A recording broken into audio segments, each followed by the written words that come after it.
Del Evangelio según San Lucas.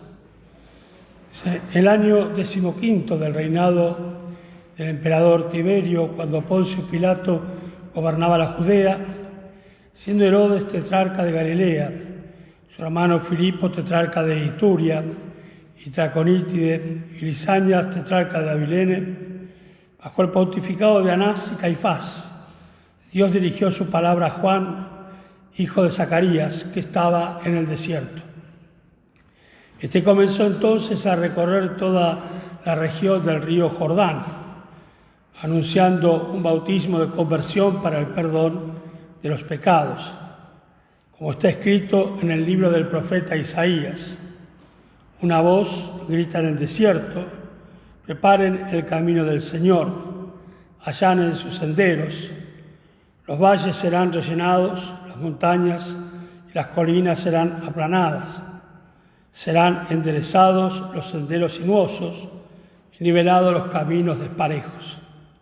Entonces todos los hombres verán la salvación de Dios.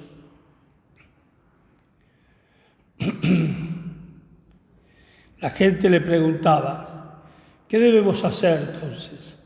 Él le respondía: el que tenga 2 túnicas, dé una al que no tiene, y el que tenga que comer, haga otro tanto. Algunos publicanos vinieron también a hacerse bautizar y le preguntaron: Maestro, ¿qué debemos hacer? Él les respondió: no exijan más de lo estipulado. A su vez, unos soldados le preguntaron: ¿y nosotros qué debemos hacer? Juan les respondió: no extorsionen a nadie, no hagan falsas denuncias y conténtense con su sueldo. Palabra del Señor.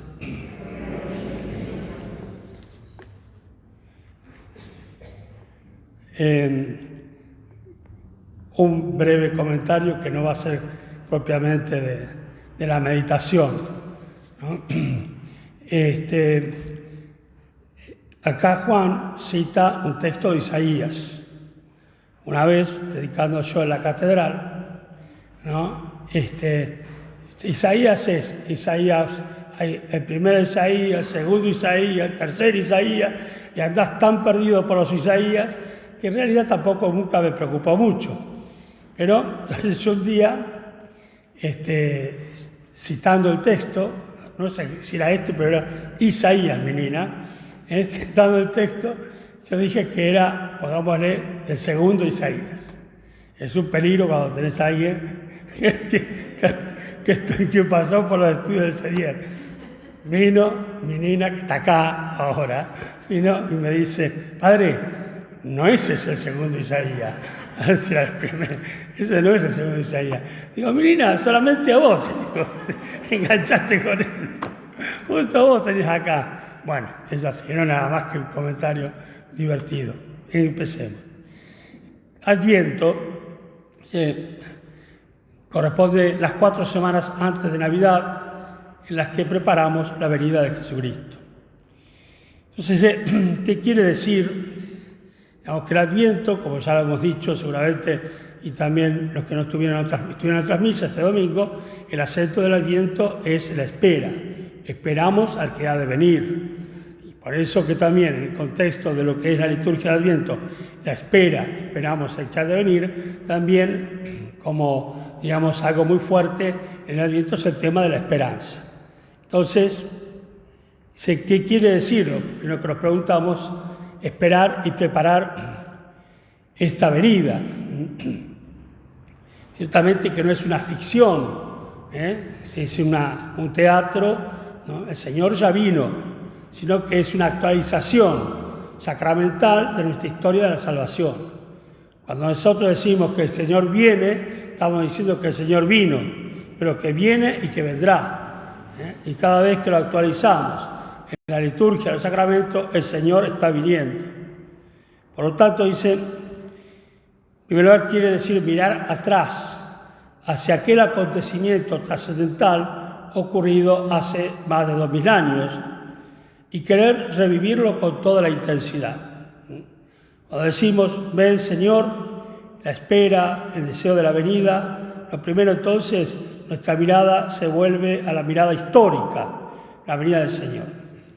Dios se ha hecho hombre, Dios ha venido a vivir nuestra misma vida, Dios ha entrado en nuestra historia para abrirnos un camino de paz, de liberarnos del mal y del pecado. Dios ha hecho suya nuestra debilidad, nuestra carne, dice el Evangelio de San Juan, y ha hecho de ella vida plena, vida divina. Por lo tanto, tenemos que despertar en nosotros una actitud de espera en este Adviento, de deseo de la venida del Señor, porque si no tuviéramos este deseo, si no estuviésemos convencidos de que necesitamos ser liberados, si no sintiésemos la necesidad de que nuestra vida humana sea transformada, si no viviéramos profundamente el anhelo de que Dios venga a nosotros, si no estuviésemos dispuestos a recibir a alguien que nos muestre una nueva manera de vivir, ¿qué sentido entonces tendría celebrar la Navidad? ¿Qué sentido religioso tendría? La Navidad tendría otros sentidos, como de hecho los tiene para otra gente. Pero para nosotros, el sentido del celebrar la Navidad está precisamente en este deseo de Dios, despertar interiormente el deseo de Dios. Ponernos en la piel de los profetas, Isaías y otros que van a tener protagonismo en el Adviento. Ellos nos hacen sentir el deseo y la necesidad que sentía Israel de la venida de aquel que sería capaz de hacer nacer una nueva manera de vivir entre los hombres, que liberaría del mal y del dolor, que llenaría el mundo del amor y la misericordia de Dios, que haría nacer sentimientos de justicia y bondad en el duro corazón de los hombres. Este deseo de Dios se despierta en el pueblo de Israel, por lo menos cuando actúa Isaías y otros profetas, cuando actúan en que el pueblo de Dios está en el exilio, en Babilonia. Y en el exilio el pueblo va a madurar lo mal que se portó con Dios, sus infidelidades, sus pecados de idolatrías, de injusticia. En el desierto el pueblo, en Babilonia, disperso, aquel pueblo que era la unidad del pueblo como Dios está disperso, en las tierras de Babilonia, viven en la pobreza como esclavos. Esa conciencia de la infidelidad a Dios que tuvieron, esos pecados, se vuelve necesidad de Dios y se vuelve súplica, oración. Allí los profetas van a cumplir una función importantísima, van a alentar, esta es la esperanza, alentar en el pueblo este deseo de Dios. Cuando Ciro, el emperador persa, ocupa Babilonia, él toma la decisión de que el pueblo puede volver a Israel, a su tierra. Y ahí está también, todos estos textos que vamos a escuchar de Isaías tienen que ver con este anhelo, esta fuerza que quiere poner, este entusiasmo que quiere despertar, el profeta en un pueblo que muchos de ellos estaban deseosos de volver, pero otros no, porque habían acomodado su vida a esa esclavitud. Y volver a la libertad o asumir la libertad para volver implicaba el recorrido del desierto, un largo desierto entre Babilonia y Palestina, y mucho más era llegar a Palestina, llegar a la tierra de Israel, donde todo estaba destruido. La libertad se presentaba como para ellos como un gran sacrificio, el tener que reconstruir todo, el templo, las casas, todo, volver a empezar. Algunos se entusiasmaron con la predicación de los profetas, otros les costó mucho más y prefirieron quedarse. Un paréntesis. Cuando esto lo trasladamos a nuestra vida, cuando a veces nosotros podemos estar atravesando el exilio o determinadas situaciones, pero saber que salir de esta situación implica sacrificio, implica trabajo. Pongo un ejemplo.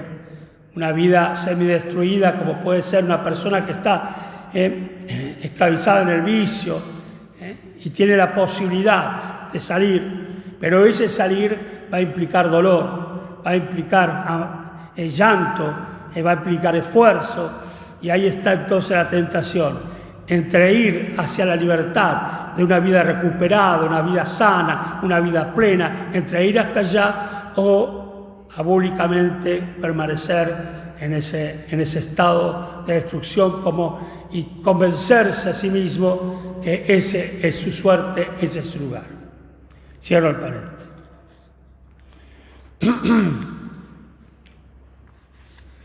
Dice, otros personajes, Juan el Bautista, Isabel, Zacarías, todos estos que van a aparecer, y sobre todo en la segunda etapa del Adviento, que todos estos los identificamos con el nombre de los pobres de Yahvé. ¿Quiénes son los que van, digamos, a entusiasmarse en este proyecto de Dios que viene y se hace carne y toma naturaleza humana en el vientre de una virgen? ¿Quiénes son? Los pobres de Yahvé. Esta gente, este poco grupito de gente que rodea a la familia de Jesús. Ponernos en la piel, en este Adviento, en la piel de María, la Virgen Madre de Dios. María es para nosotros el gran modelo. Ella forma parte de aquellos hijos de Israel que esperan con todo el anhelo de su corazón la venida del Mesías. Ella se sabe pobre y frágil y se siente formando parte de un mundo pobre y frágil también, necesitado de la acción salvadora de Dios. Ella desea como nadie que los pobres puedan levantar la cabeza y que este mundo sea liberado del dolor y el mal que le amenaza. María es modelo de apertura a Dios para hacer posible su venida, modelo de espera gozosa del Señor que viene. Dios viene constantemente. El tiempo de Adviento es celebrar y abrirse a la venida constante de Dios, de Jesús a nuestras vidas y a la vida de la humanidad, porque Dios viene ahora. Los tiempos litúrgicos nos hacen presente la historia de nuestra salvación. Dios viene a través de los acontecimientos y las personas, esto lo predicaba el domingo, con las que nos encontramos en nuestra vida. Todo hombre y toda mujer y todo acontecimiento que acaece es una llamada que nos hace Dios, una presencia de Dios que nos solicita. Por lo tanto, Adviento es un llamado a tener los ojos muy abiertos a nuestro alrededor, a estar despiertos, lámparas encendidas, dice la palabra de Dios, abiertos a este entorno más cercano y al más lejano también, porque siempre corremos el peligro de no ver nada, de no apercibirnos de nada, o de no querer ver ni apercibirnos. Tener el corazón abierto a toda la gente con la que compartimos cotidianamente la vida, la familia, los vecinos, los compañeros de trabajo, los compañeros de parroquia, los amigos, los conocidos. En ellos Dios se nos manifiesta y viene a nosotros, y nuestra actitud tiene que ser muy acogedora, de búsqueda de una buena relación, de buena convivencia, de deseo de bien. Y esta apertura, tal vez a veces situaciones que se dan en la familia, a veces en la familia muy cercana, que nos cuesta comprender, que nos cuesta aceptar.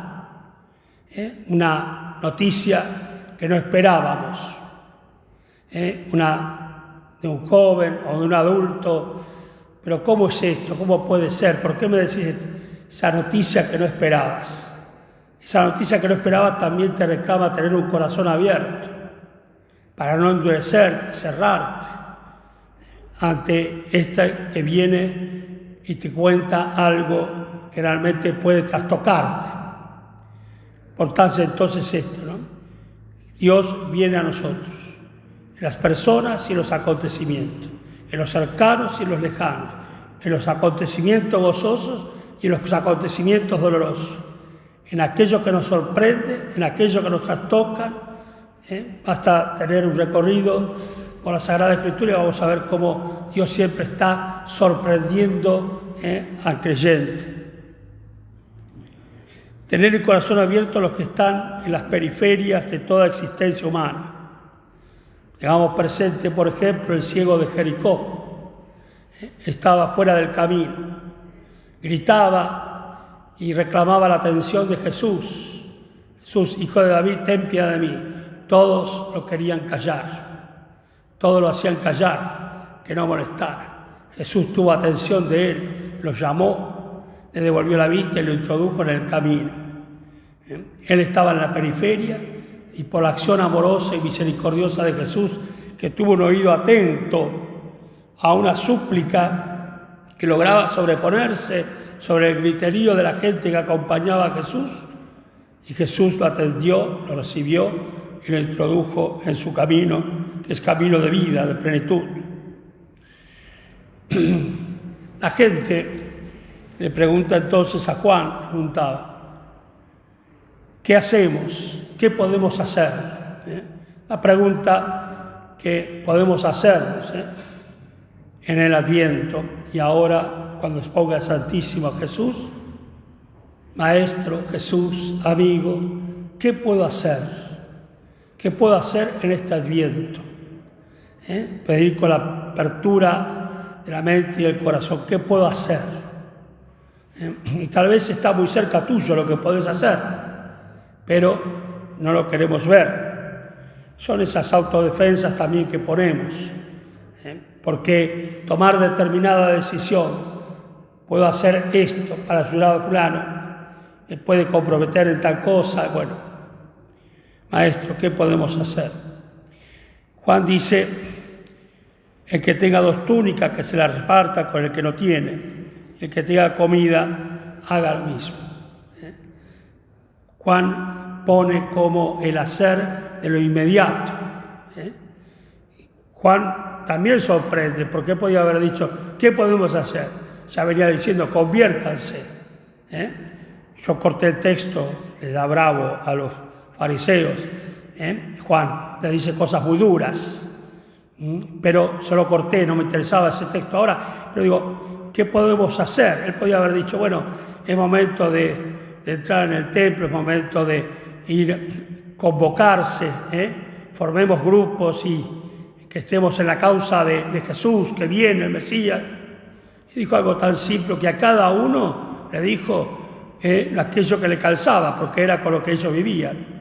Al soldado le dijo tal cosa, al cobrador de impuestos. Es decir, Jesús, más que el Bautista, tiene algo en particular para decirnos si le preguntamos qué podemos hacer o qué tengo que hacer. Cosas simples, cosas simples. Me ha pasado, les ha pasado a ustedes. Desde una conversación aparece una necesidad que yo puedo ayudar a sanar esa necesidad, a completar. Y por eso son cosas sencillas, simples, para lo cual lo único que se necesita es estar abierto a escuchar.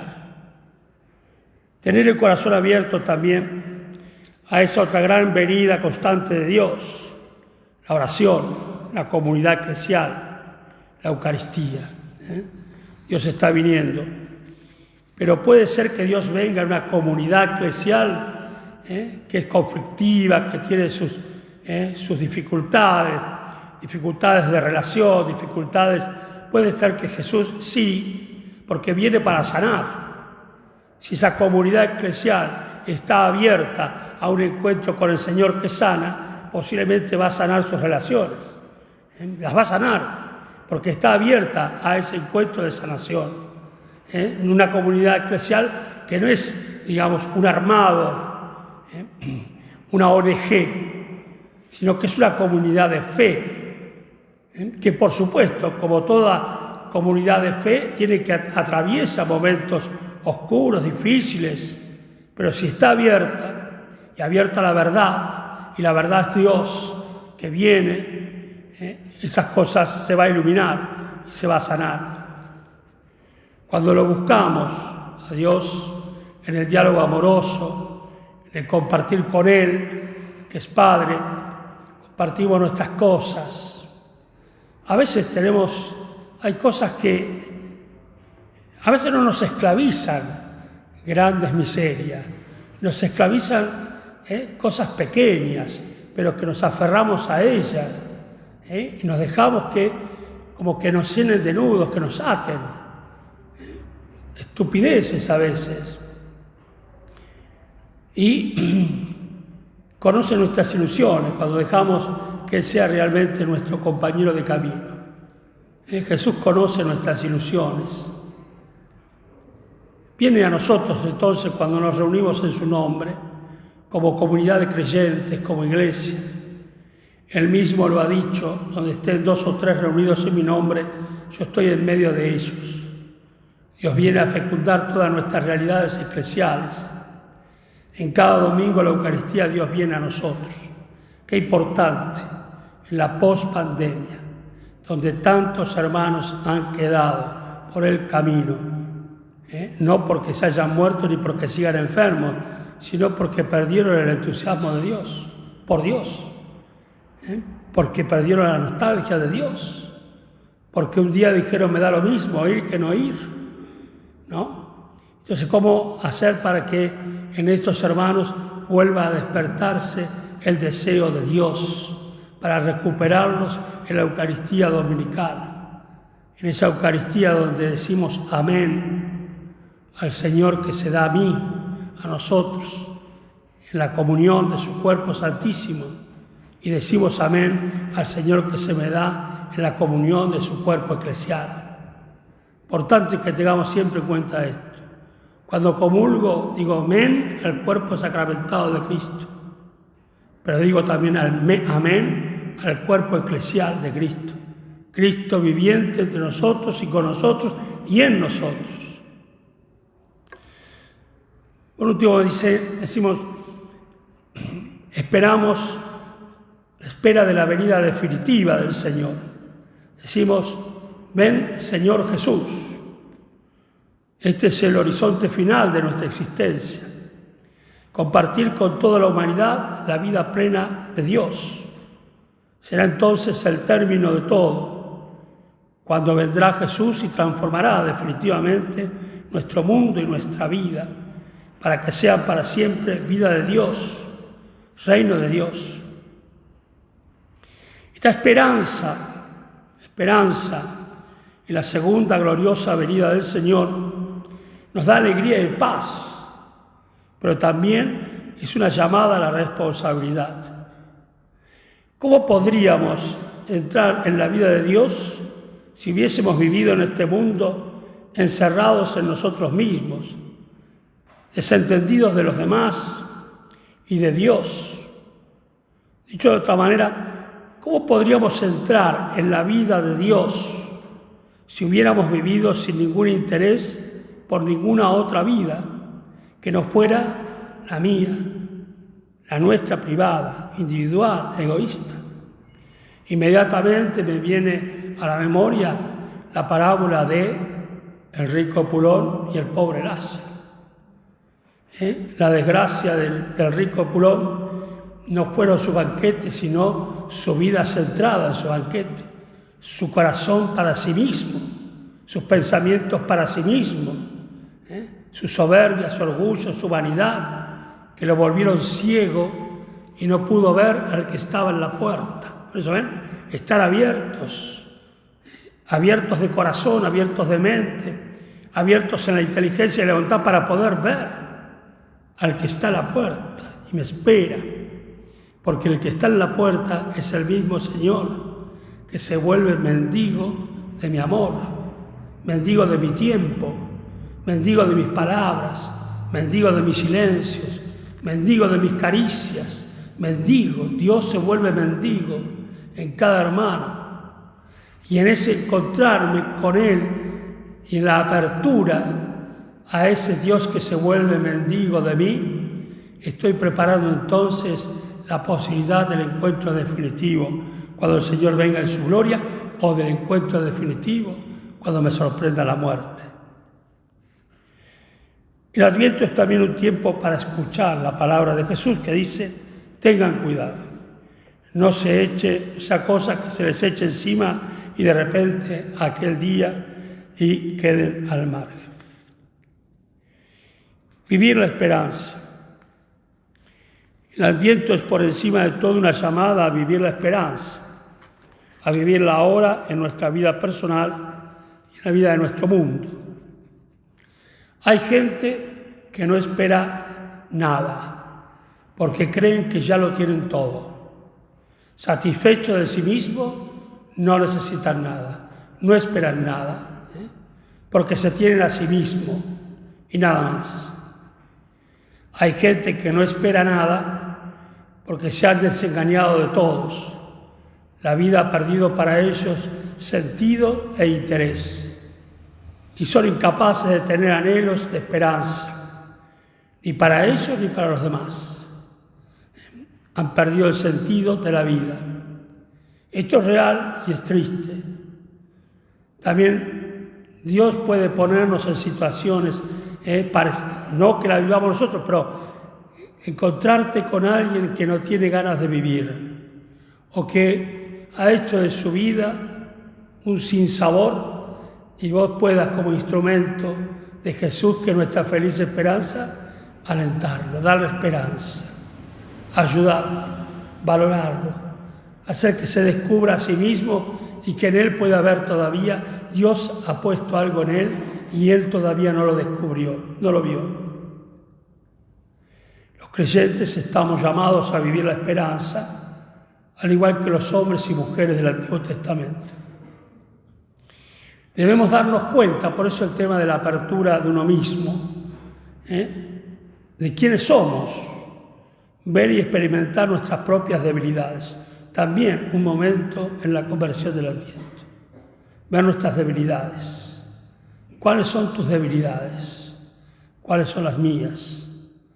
Las debilidades por el momento que vivís o aquellas que tal vez nos acompañan en largo camino de la vida.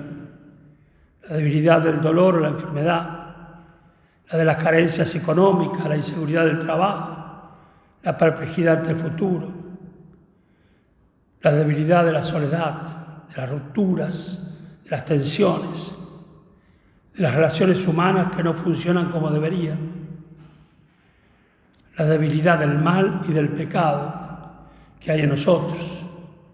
Y esas debilidades del pecado son las envidias, los egoísmos, la búsqueda indiscriminada del placer, las ganas de tener siempre la razón, el pensar demasiado en los propios intereses y demasiado poco en los demás. Unas ganas de tener siempre la razón. Parecería, y es una debilidad, porque si tengo ganas de tener siempre la razón, difícilmente pueda un día dejar de lado mis razones para encontrarme y dialogar con otro, y con otro juntos encontrar la verdad. Las debilidades, que las tenemos que ver y entregárselas a Jesús, y que esas debilidades Él las vaya convirtiendo en fortalezas. Si miramos hacia afuera, vemos y experimentamos las debilidades y necesidades del mundo.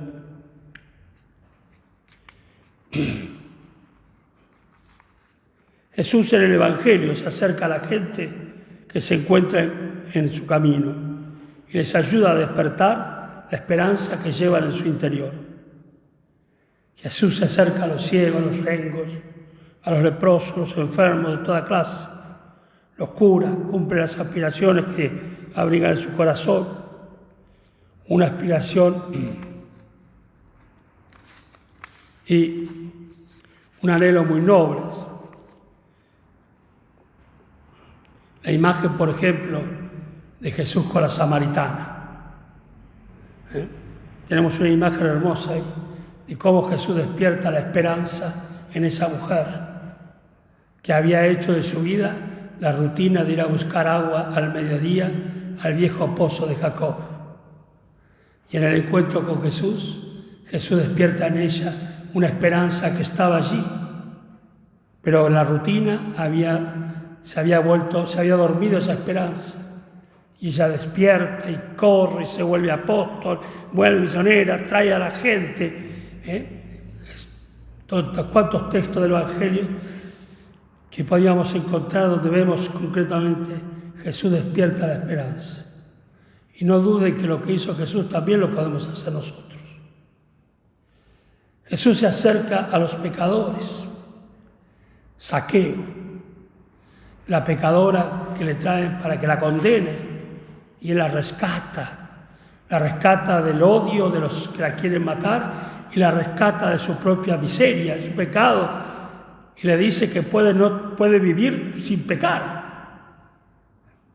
La valora, dice, ahora vete y no peques más. Despierta la esperanza en esta mujer que iba a ser apedreada y le permite descubrir que ella puede ser artífice de su destino mejor, distinto, y no de un destino de muerte, prostitución y condenas y juicios. Y Jesús en un instante le dice lo que ella puede ser. ¿A quién nos acerca Jesús?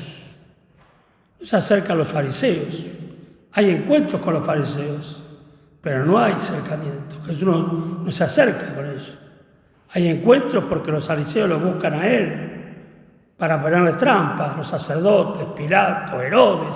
A Herodes ni le habló, ni a ninguno de los que han convertido la religión de Israel la forma de vivir seguros y tranquilos.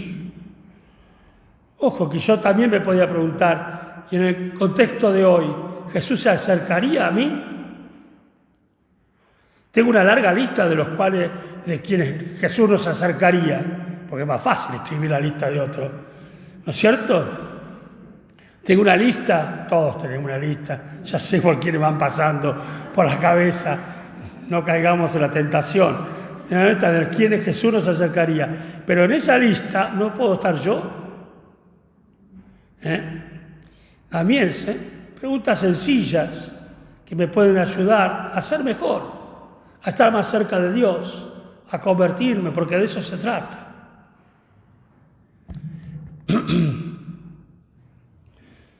Jesús nos continúa entonces llamando e invitando a la esperanza. Y nosotros estamos llamados también a ser ministros de la esperanza. Hermanos de la esperanza. No solo ministros, yo porque soy ministro, sino todos, ustedes todos, llamados a ser portadores de esperanza para otros. La propuesta también podría ser para esta Navidad. ¿A quién le puedo dar una palabra de esperanza, que lo entusiasme, que lo anime? Tengo algún ejemplo que contar, no le puedo contar porque todavía no lo tenemos completo, pero cuando cuento ejemplos míos, prefiero contar los que no son muy presentables, digamos, los negativos, pero también tengo ejemplos positivos, que Dios te pone ahí en un momento y resulta que porque supiste escuchar lo que te decía, pudiste tomar lo que escuchabas y ayudar un poco a cambiar la vida a alguien. Y bueno, esas cosas que podemos hacer. Termino con este texto del Papa Francisco, de su encíclica Fratelli Tutti. Dice el Papa: invito a la esperanza, que nos habla de una realidad que está enraizada en lo profundo del ser humano, independientemente de las circunstancias concretas y los condicionamientos históricos en que vive. Nos habla de una sed, de una aspiración, de un anhelo de plenitud, de vida lograda, de un querer tocar lo grande, lo que llena el corazón y eleva el espíritu hacia cosas grandes, como la verdad, la bondad y la belleza, la justicia y el amor. La esperanza es audaz, dice el Papa. Sabe mirar más allá de la comodidad personal, de las pequeñas seguridades y compensaciones que estrechan el horizonte, para abrirse a grandes ideales que hacen la vida más bella y digna. Caminemos en esperanza. En este momentito que vamos a adorar a Jesús, en su santísimo cuerpo sacramentado, de la charla hay algunas preguntas que les puede ayudar. Señor, ¿qué quieres que haga? ¿Qué debo hacer? ¿Qué debo hacer? Señor, ¿cuál es mi debilidad? Aquella que tengo que sanar. Señor, ¿a quién puedo llevar la esperanza?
Padre nuestro que estás en el cielo, santificado sea tu nombre. Venga a nosotros tu reino. Hágase tu voluntad en la tierra como en el cielo. Danos hoy nuestro pan de cada día. Perdona nuestras ofensas, como también nosotros perdonamos a los que nos ofenden. No nos dejes caer en la tentación y líbranos del mal. Dios te salve María, llena eres de gracia. El Señor es contigo. Bendita tú eres entre todas las mujeres y bendito es el fruto de tu vientre, Jesús. Santa María, Madre de Dios, ruega por nosotros pecadores, ahora y en la hora de nuestra muerte. Gloria al Padre, al Hijo y al Espíritu Santo. Como era en el principio, ahora y siempre, por los siglos de los siglos. Amén. Bendito y alabado sea el Santísimo Sacramento del altar. Sea por siempre bendito y alabado.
Oremos.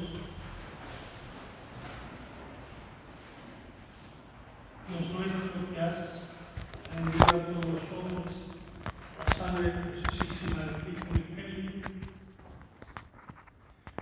conserva a nosotros la obra de tu misericordia, para que, recordando siempre el misterio de nuestra salvación, merezcamos alcanzar sus frutos. Por Jesucristo nuestro Señor.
A cada aclamación eucarística respondemos: bendito sea Jesucristo, verdadero Dios y verdadero hombre.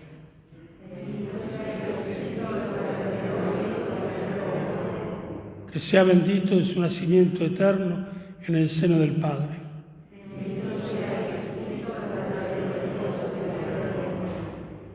Que sea bendito en su encarnación por el Espíritu Santo y la Virgen María.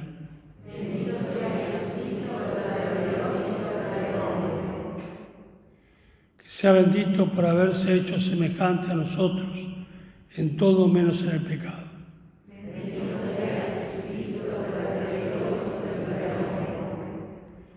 Que sea bendito en su nacimiento en Belén.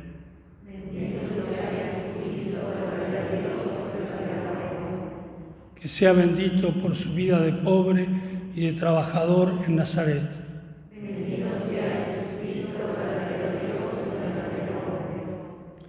Que sea bendito en el misterio de su bautismo.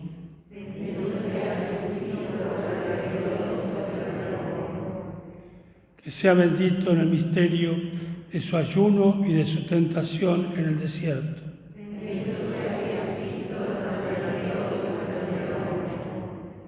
Que sea bendito por haber conocido la fatiga, el hambre, la sed y la tristeza.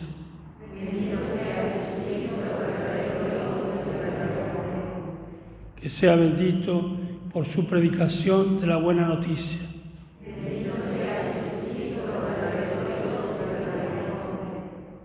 Que sea bendito por sus signos de poder y de misericordia.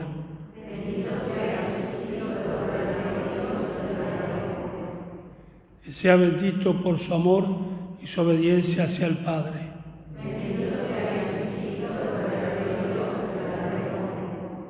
Que sea bendito por su predilección por los pecadores.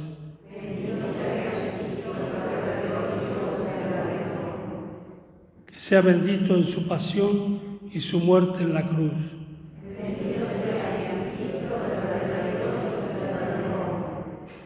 Que sea bendito en su resurrección y su ascensión.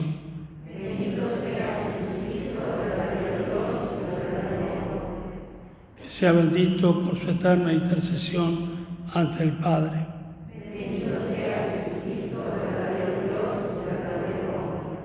Que sea bendito en la espera de su regreso.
Gracias por compartir este rato.